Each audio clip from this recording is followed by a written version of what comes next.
Yeah. Breaking news, basango ya Congo, toza na classe expliquer baninga bazo solola, apesi na 5 minutes na sala. I thank you all of you because you give me just 5 minutes to do my program where I told my people. Tozali bongo na sango ya Congo, je crois bino nyonso tout boyoki ke Kabila aboyi kobimisa mbongo na gouvernement. En réalité, Kabila boyi kobimisa mbongo na gouvernement te pona kokundebe na Kabila Tshisekedi ezali cop na bango eza masolo na bango Félix Tshisekedi ayebaki bien ke esuka bongo. Tala baki aussi d'accord balobi ke ebembaka Tshisekedi faut ezoma bapesa date te. Et Kabila okosa Tshisekedi combien de fois? Vous voyez bien que Kabila est criminel, a respecté un contrat, a respecté un accord. Pourquoi bon dimanche ils ont signé l'accord naïe banamboka tout tel mais la baluba nyonso ya IDPS. Vous avez un problème na baluba mon sous-souté au bas dans la partie politique nous mais baluba IDPS faut tout tel mais la bango tout stopper bango sur la libération ça on a connu. Il faut tout tel mais tout si la na baluba tout stopper baluba ya IDPS pour ba trop dangereux.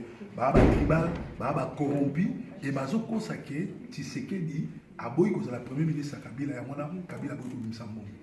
Et les sous bota la tragédie ezo salama na Kasai. Kabila sinsi bango touche les deux premiers ministres ezalaki ba Kasai. Ezali sami badi banga na zoba oyo aza sikoyo. Bango baza ba premier ministre na Kasai. Bato bazo kufa na nzala. Mais bango baza ba premier ministre. Comment yoza premier ministre mboka no bato na yo baba no kufa.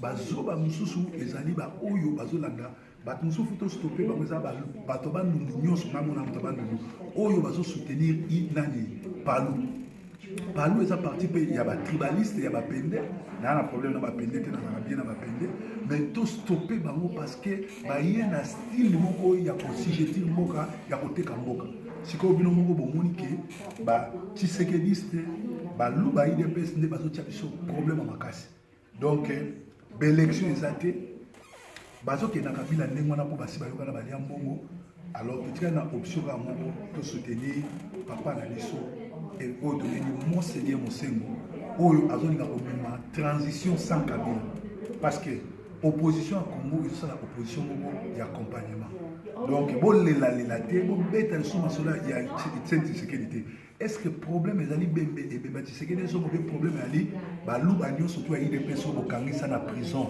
babima bibembe nyo surtout o bazo bomala Kasai ba stopper c'est ça le vrai problème comment Félix azo bunda ibemba tata nezonga mais na mboka ne ba oboma ba luba na prison ba fidèle ya IDPS ba peuple ya IDPS ko ba libanda baza na kati ya prison azo bimisa ba moté donc Félix Tshisekedi akokufa nde ba bomaki papa na ye parce qu'azali très à collaborer et puis ba luba nyonso tout ya IDPS nazo généraliser ba luba te ba luba malamu ba mais ba luba tout ya IDPS faut stopper ba nde ba ennemi ya Congo pour bazo collaborer na Kabila.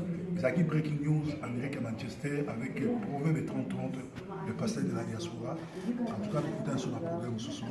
Nous avons vive le Congo, vive le combat.